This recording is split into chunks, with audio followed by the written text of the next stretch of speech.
Hola comunidad, les doy la bienvenida a un nuevo episodio del video podcast La Suma de DesignOps. El día de hoy tengo como invitada a Mariana Gallardo desde México. Ella es Head de CX Analytics and Research en una empresa del sector asegurador. Mariana hoy nos trae sobre la mesa un tema muy interesante y cada vez más necesario dentro de los equipos de diseño, que es la medición y el impacto que genera diseño, ¿no? en las organizaciones. Sé que este episodio va a resonar con muchos y que le va a servir para seguir encaminando algunos proyectos que tienen por ahí en el radar a quienes nos escuchan. Así que gracias, Mariana, por venir a abordar este tema, creo que como digo, muy necesario. Bienvenida a este espacio de la comunidad. Cuéntanos un poquito sobre quién eres y qué haces. Muchísimas gracias, Alexandra. Claro que sí. Pues primero, gracias por la invitación, gracias por la bienvenida tan cálida, gracias por tener estos espacios en donde podemos conversar acerca de esta disciplina que es tremendamente estratégica y afortunadamente nos toca estar en una época en la que pues la podemos disfrutar a ese nivel. Bueno, pues efectivamente yo soy Mariana Gallardo, vivo aquí en Ciudad de México, soy de México. Empecé trabajando justamente, estudiando y trabajando en la parte de diseño un par de años y a partir de ahí todo cambió en mi carrera, ¿no? De tal manera que a lo largo del paso de los años y de las corporaciones y los lugares en donde estuve trabajando, afortunadamente era muy retada en el tema de qué puede aportar la parte de diseño como valor a las empresas en donde contribuyes, ¿no? Y al inicio siempre fue una pregunta bien difícil, pero creo que esa misma pregunta con el paso del tiempo me ayudó muchísimo a, pues justamente encontrar, darle el giro a la parte de diseño y encontrar también una manera en la cual lo podemos demostrar a través de cómo lo mides, ¿no? Y pues justo en los intercambios que hicimos de temas y correos para esta plática, pues me parecía muy buena idea pues poderles venir a platicar un poco acerca de ese trayecto que he vivido, ¿no? Y todo pues empezando por el diseño. Creo que esa es la base. Sí, no, está súper bueno y qué suerte, creo, que has tenido en que esas experiencias previas te hayan retado por ese lado, porque si es que lo has empezado a hacer desde desde un temprano momento, te ayuda a como madurar mucho o profesionalizar tu carrera en lo que has venido haciendo en las diferentes asignaciones que has tenido. Así que si quieres podemos empezar por ahí justamente como contándonos un poco sobre las experiencias previas que has tenido hasta este momento y qué relación han tenido con las métricas y que te ha permitido como fortalecer mucho esa parte, ese skill que tú dices de demostrar el impacto que viene a traer diseño o incluso el research, también me imagino, dentro de las organizaciones, ¿no? Sí, es correcto. Es una pregunta muy buena y la verdad es que tengo que ser muy honesta porque creo que mi historia sí empezó en tragedia, ¿no? Eh, como diseñadora, cuando empecé justamente mi carrera, una de las cosas que yo tenía mucho en la cabeza y que creo que tienen mucho las personas que estudian esta disciplina y que la empiezan a ejercer al inicio es que está hecha para crear, ¿no? Y es una parte muy importante. Entonces, yo siempre salí con la idea de, pues, yo estoy hecha para crear, ¿no? Y cuando alguien llegaba conmigo y me decía, bueno, pero ¿qué más? O sea, ¿cómo yo sé que lo que tú estás creando sí de verdad está generando algo en una persona, ¿no? Y te estoy hablando, digo, hace ya algún tiempo, que cuando se te cuestionaba tu disciplina como diseñador, la verdad es que a mí me causaba mucho conflicto, ¿no? Porque decía, no, pues es que yo le estudié, fue una carrera, fue formal, fueron muchos años de estudiarla, ¿por qué se me podría discutir el valor que trae esto, ¿no? Pero con el paso del tiempo, la verdad es que sí entendí que efectivamente esas preguntas son las que nos hacen de verdad meter a la ecuación la importancia de ciertas disciplinas en pues los ámbitos en donde nos desarrollamos, ¿no? Y creo que hubiera sido igual. Digo, yo comencé mi carrera laboral en una industria muy bonita, que era la industria editorial, pero también esta misma industria, pues es, no lo quiero decir en mala manera, pero hay mucho consumo, pues, ¿no? O sea, la industria editorial vive del consumo de los lectores, entonces, eh, que se te cuestione justamente el bueno y entre todo esto, cómo aportas tú a que la gente de verdad consuma lo que nosotros estamos produciendo, sí te sacude. O sea, sí es una manera muy, bueno, en aquel entonces yo lo veía, era una manera muy, este, intensa de recibir este tipo de cuestionamientos, pero te digo, con el paso del tiempo, también con otras industrias, por ejemplo, en marcas de consumo que netamente pues están hechas justo para ofrecer productos que las personas puedan y quieran consumir, o en la parte financiera, que es en donde también me he desarrollado, pues es muy válido que las personas cuestionen justamente cómo estás generando impacto. Y pues obviamente esto en estos mismos ámbitos en donde los números son importantes, en donde las cantidades o que tú lo expreses como en un porcentaje, pudiera sonar un poco raro, pero es relevante, pues ahí es en donde también uno como diseñador tiene que aprender a conocer cuáles son ahora sí que las métricas que hacen que tu valor aporte, ¿no? No nada más es la cuestión romántica, lo que yo aprendí, sino la parte, pues, muchísimo más cuantitativa, la que también aporta, ¿no? Claro. Igual, o sea, como tú mencionas, es como, empezó como una tragedia o como algo no tan positivo.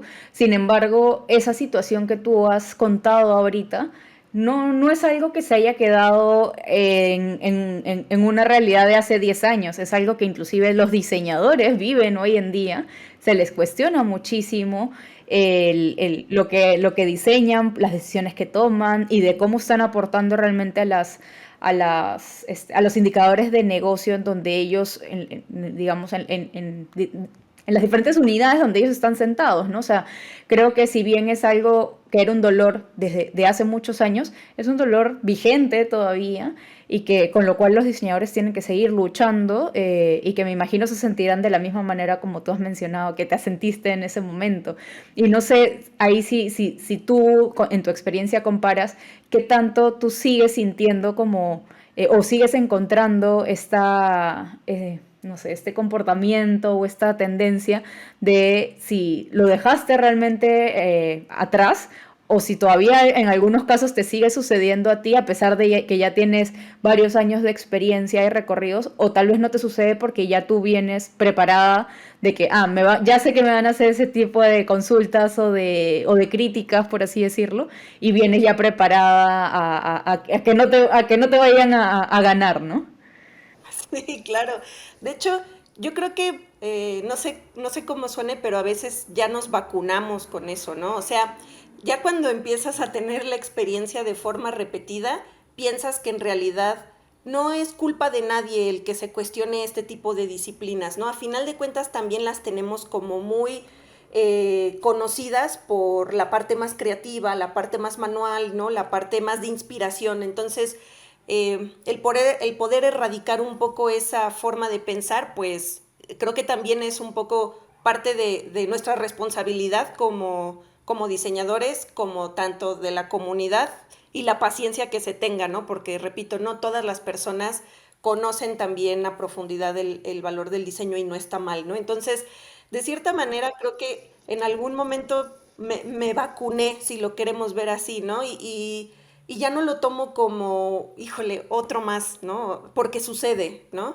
Y lo único que pasaba, pues, era que le sumaba más, más a la gastritis, ¿no?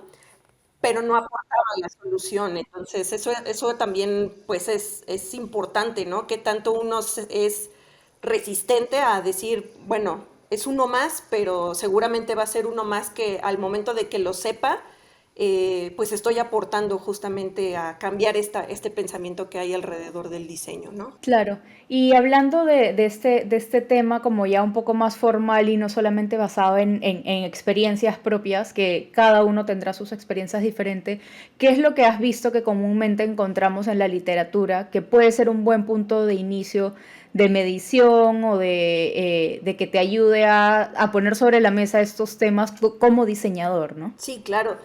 Mira, yo al principio la verdad es que sí me basé mucho en lo que otras personas de comunidades en redes sociales escribían, pero afortunadamente en LinkedIn encontré un poco más de una comunidad que también tomaba en cuenta la parte académica, ¿no?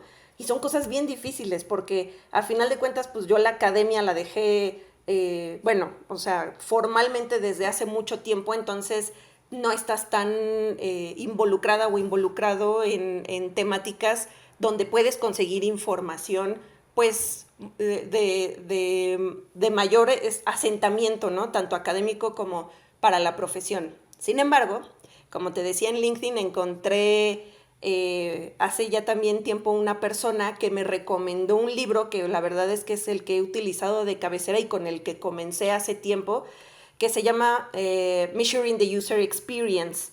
Y ahorita te digo los autores, que es de Tom Tullis, ya me acordé, es de Tom Tullis este libro, buenísimo, lo recomiendo, de verdad, sí. Hace poco, incluso creo que hace como 2 o 3 años, lanzaron una edición nueva que justamente afina un poco más la parte de esto, cómo está orientado al negocio y al retorno de inversión, que también es ya sabes, el santo grial y de lo que hablamos mucho actualmente. Y ese tipo de literatura me ayudó, ¿no?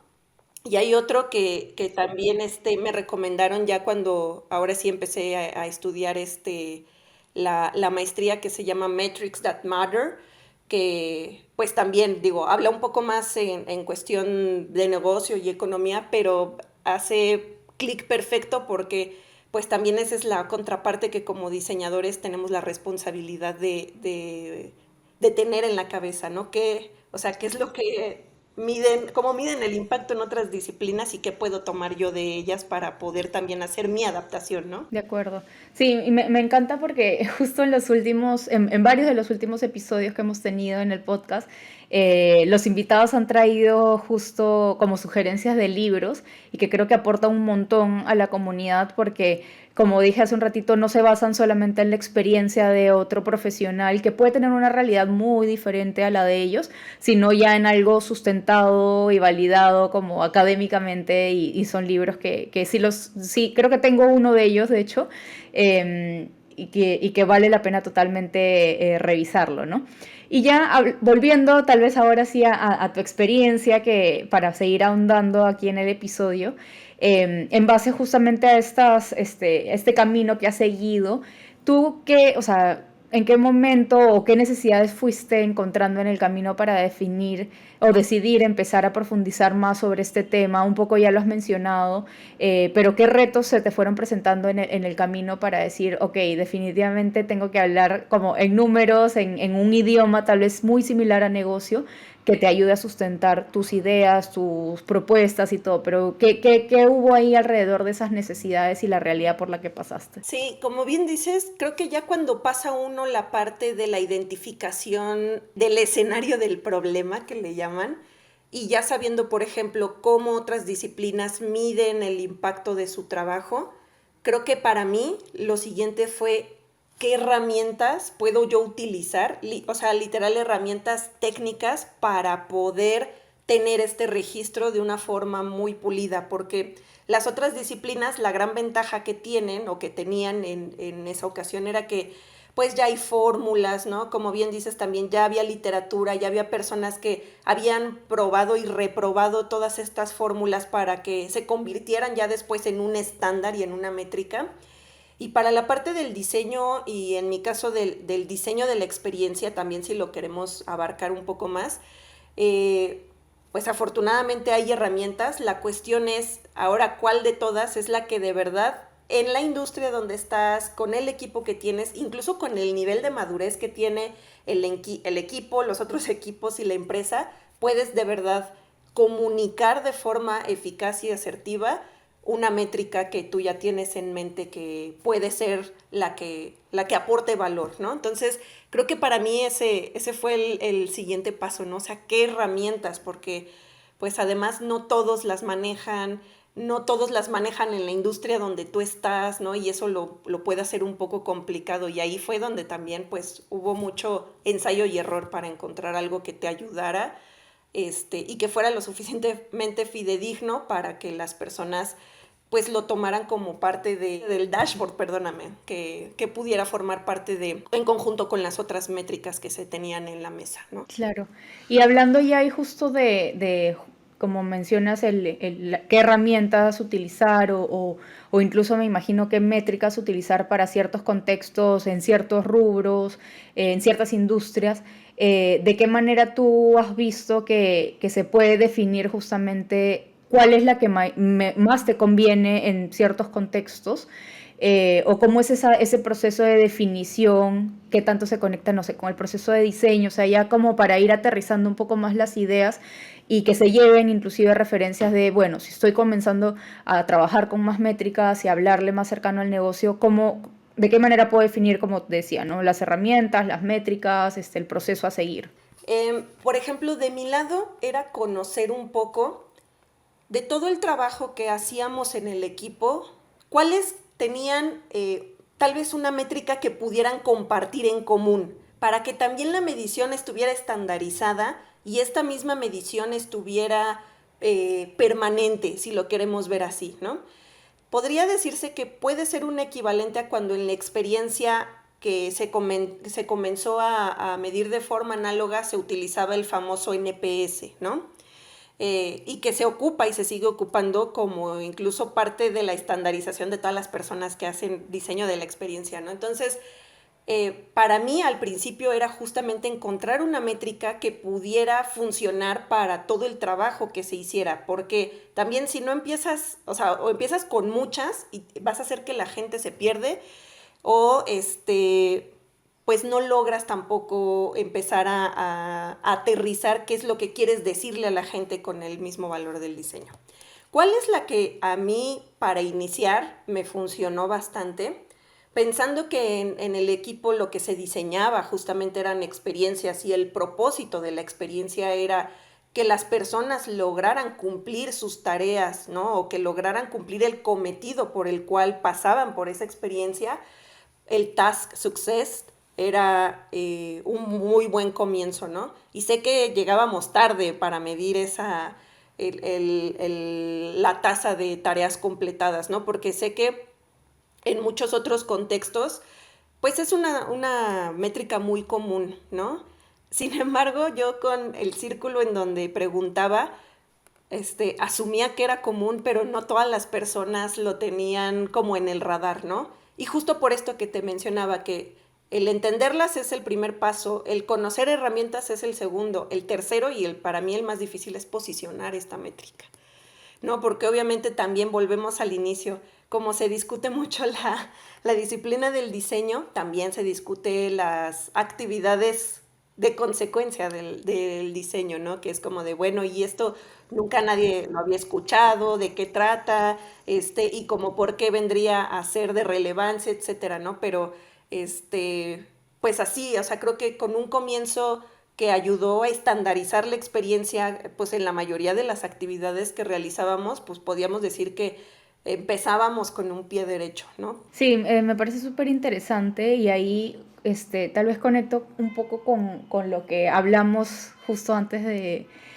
bueno, cuando hemos estado como armando el episodio, que es qué niveles de experiencia has visto que es necesario conectar y me mencionabas como tres frentes, creo, ¿no? Como lo que hacen, lo que dicen y lo que piensan. Entonces, ¿cómo esto se conecta a seguir construyendo esto que los diseñadores están buscando construir en base a las métricas? Sí, no, 100%. Y es súper importante, como te decía, comenzar con algo que uno tuviera la seguridad de que podía ayudar a estandarizar el medirse de forma constante, el medirse en diferentes experiencias. Y pues sí, el siguiente paso es, esto es relevante y ahora ¿qué hacemos con el resto de lo que sucede alrededor de la persona cuando vive una experiencia, ¿no? Porque tiene emociones, porque tiene palabras, ¿no? O expresa cómo lo vive, y también esto pues se ve reflejado en cómo lo hace, ¿no? O sea, cómo interactúa. Entonces, afortunadamente, creo que algo que me ayudó es que dentro del equipo ya había personas que se dedicaban justamente a la evaluación y medición de las experiencias antes de que las pudiéramos sacar al mercado, para que también pues pudiéramos optimizar muchísimo el flujo o la experiencia que se ponía a disposición de las personas, ¿no? Y entonces creo que el trabajo era muchísimo más fácil, porque como eso ya estaba más estructurado, ya la compañía estaba como que mucho más familiarizada con los trabajos de evaluación e investigación, era más fácil conectar eso ya como con las métricas cuando ya estás en lo mero bueno, ¿no? Que es cuando ya lo utiliza la persona. Entonces, en esa parte creo que fue una ventaja, ¿no? Porque ya teníamos un poco de camino recorrido, y lo que sucedía era que dentro de las mismas experiencias, cuando ya estaban a disposición de las personas y tú ya podías medir una tasa de completitud o de tareas completadas, ahí sí ya podías utilizar otros mecanismos que pues ya eran como parte, eran propuestas, parte de la imaginación del equipo de trabajo, cómo te sentiste, ¿no? Cuando terminaste la tarea, o ahorita que ya pudiste completar un trámite o pudiste terminar, tienes algún comentario para mejorar. O sea, creo que subestimamos a veces mucho el feedback que te puede dar la gente en tiempo real. Yo me declaro que durante una temporada sí fui súper estricta en evitar preguntarle a las personas, porque hay muchas cosas en medio de lo que te pueden responder, pero pues nos arriesgamos como equipo de trabajo, ¿no? Y fue muy enriquecedor, porque justamente ahí es en donde conectas personas que no completaron una tarea, pero te dicen, no, estuvo excelente, y dices, eso te dice un montón, pues, ¿no? Prácticamente te dice, amiga, amigo, ya sabes en dónde tienes que empezar a ver el asunto, ¿no? Y claro que empiezas a generar justamente este músculo que es bien complicado de entrenar, de cómo conectas lo que te dice la gente con lo que hace, y a partir de ahí también detectar un poco el sentimiento que puede estar sintiendo ahora sí que en ese momento, ¿no? Ahora ya hay herramientas, afortunadamente, y también ya estamos en una época en la que podemos hacer un cruce gracias a la tecnología de estas tres, ¿no? Pero cuando comienzas en esto, creo que mucho entrenar tu músculo para empezar a asumir y empezar a entender patrones de comportamiento te puede ayudar justamente a pues hacer match en estas tres, por así decirlo, ¿no? Sí, me parece súper retador para los diseñadores, pero súper bueno que lo ponga sobre la mesa para que los que nos escuchan como que sean mucho más conscientes de no solamente guiarse de un número que me está apareciendo que se ha recogido en una encuesta, sino es, como mencionas, el cruzarlo tal vez con data cualitativa e incluso ya entender el sentimiento de las personas de que el número no, por sí solo no puede andar, no puede andar como ayudándote a tomar decisiones críticas. Y justo hacia allá iba lo que ahora te iba a preguntar, ¿no? En este camino y de mezclando estos tres frentes, ¿cómo te permite generar valor y sobre todo tomar decisiones? Porque me parece que es súper válido el tema de, bueno, hay que ver todos los frentes, hay que ver todo como holísticamente y no basarte solamente en, como digo, en un número. Entonces, ¿cómo influye todo esto en la toma de decisiones? Pues mira, creo que para mí y para el equipo en donde he tenido la oportunidad de colaborar, ha sido prácticamente un poco la guía para que otros equipos puedan priorizar lo que pudiera atenderse, que son problemáticas de las personas, ¿no? Voy a poner un ejemplo, o sea, a final de cuentas las empresas tienen muchísimos procesos, ¿no? Y dentro de esos procesos, el que uno comience justamente con los que tienen la oportunidad de medir, porque también, digo, es palabras más, palabras menos, aunque hay herramientas, también tiene que haber sistemas, equipos que te los ayuden a habilitar. Si eso no existe, pues no existimos ninguno de nosotros, ¿no? Y eso también es muy importante y olvidé decirlo. Entonces, pues también para poder un poco hacer que la cadena y la rueda gire, pues nosotros también tenemos que devolver un poco el favor de cuáles son las cosas que determinamos que pueden llegar a ser los procesos que le traen muchísimo más valor a la compañía, ya sea en revenue o en posicionamiento, etcétera, como que también pueden presentar el mayor punto de dolor la mayor incomodidad para el usuario. Cuando combinas esas dos, empiezas pues ahora sí que a poner sobre la mesa cuáles son las cosas que vale la pena que como compañía completa se empiecen a atender, ¿no? Entonces, así es un poco como en mi trayectoria, pues como que he logrado también posicionar la parte de la información y que la información también sea oportuna, ¿no? Porque también llegamos a caer, y lo he hecho y muchas veces, y es algo que sigo buscando mejorar, el famoso parálisis análisis, por lo que te decía, ¿no? Ya, o sea, agarras el martillo y a todo le ves cara de clavo, entonces quieres medir todo y dices, ya que todo se puede medir, pues vamos a hacerlo, ¿no?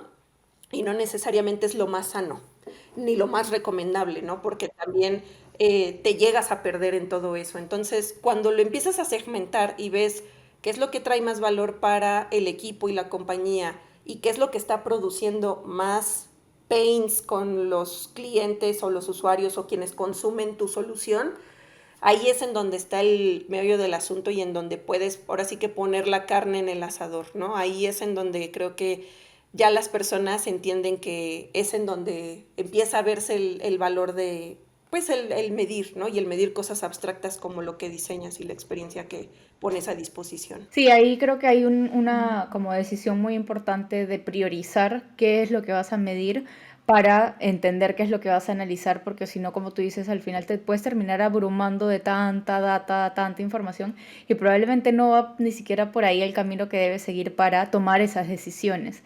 Y ya, o sea, relacionándolo incluso con el diseño como tal, estas mediciones, ¿cómo has visto que ayudan a potenciar el diseño de las experiencias?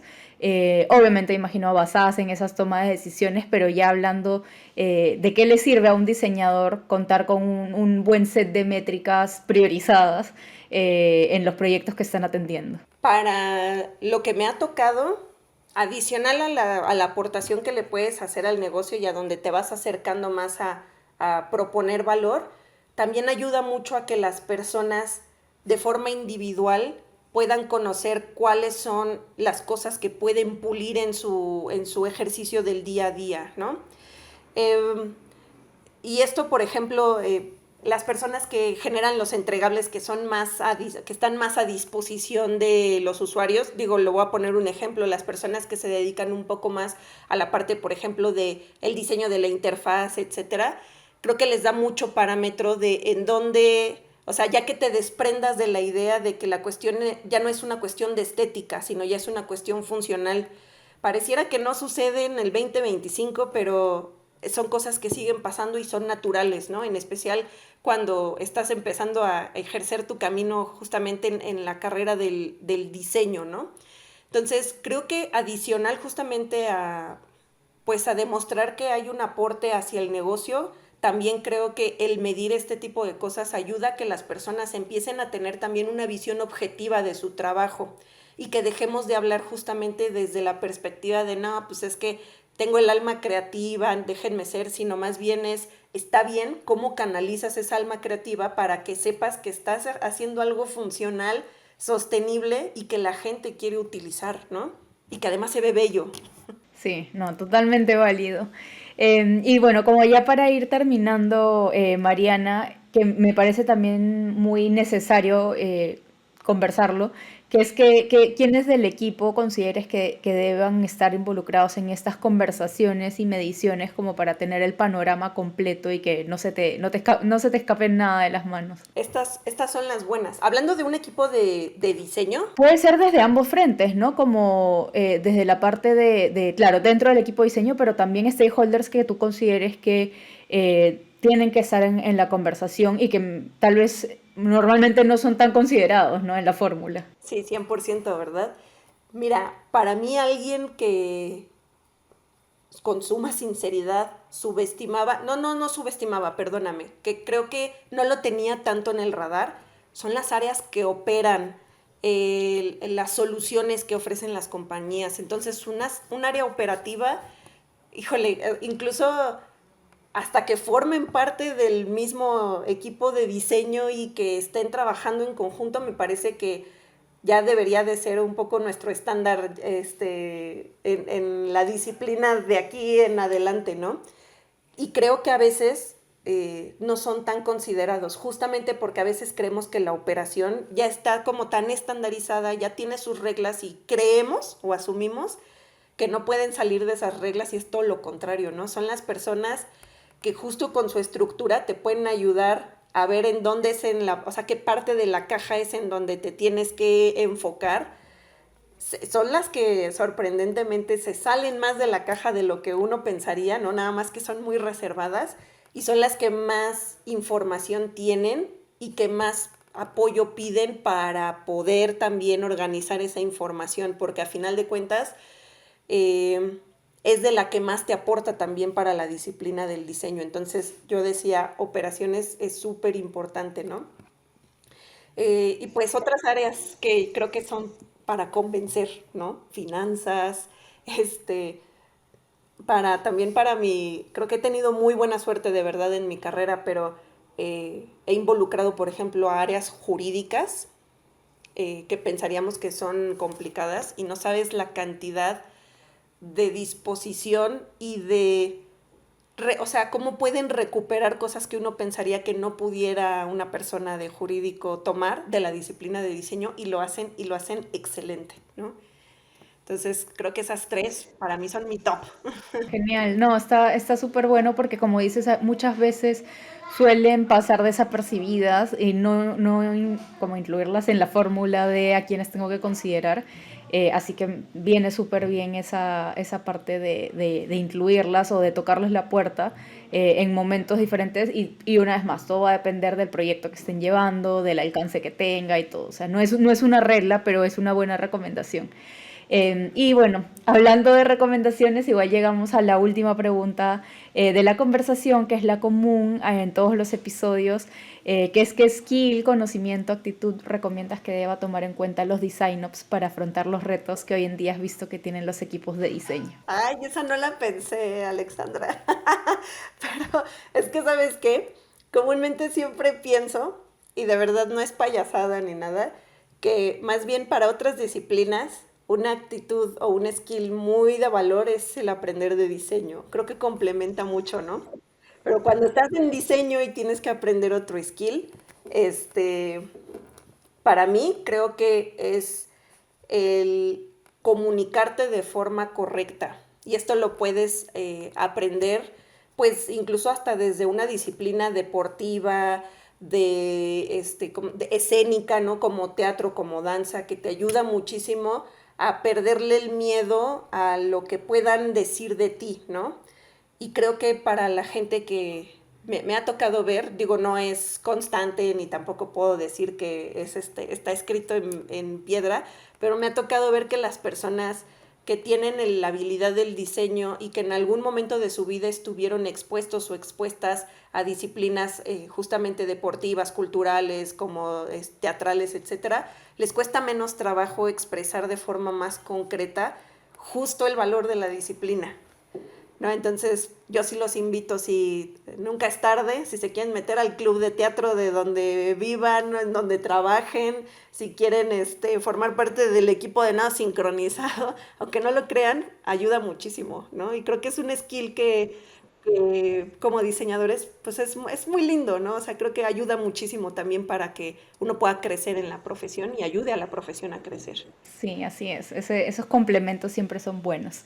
Bueno, Mariana, gracias de verdad por todo lo que nos has compartido hoy en el episodio. Creo que en la comunidad y en Latinoamérica falta mucho que hablar sobre las métricas, sobre el valor del diseño.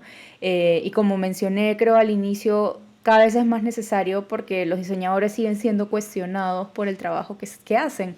Y no es justo porque cada vez creo que nos esforzamos más inclusive para seguir buscando referencias de colegas que nos ayuden a sustentar también nuestro trabajo, así que me parece que el episodio ha calzado súper bien con esas necesidades que tenemos hoy en día en nuestro entorno, así que está súper bueno, Mariana, que hayas traído este tema a la conversación. Muchísimas gracias, Alexander. Al contrario, pues espero que sí, con lo poquito que pueda aportar, le ayude a la gente, porque tienes toda la razón, ¿no? O sea, em, si bien es que uno se puede llegar a acostumbrar a que cuestionen mucho tu disciplina y que uno pueda decir, bueno, pues ya me vacuné, ¿no? Ya lo tomo con filosofía, pues tienes razón, ¿no?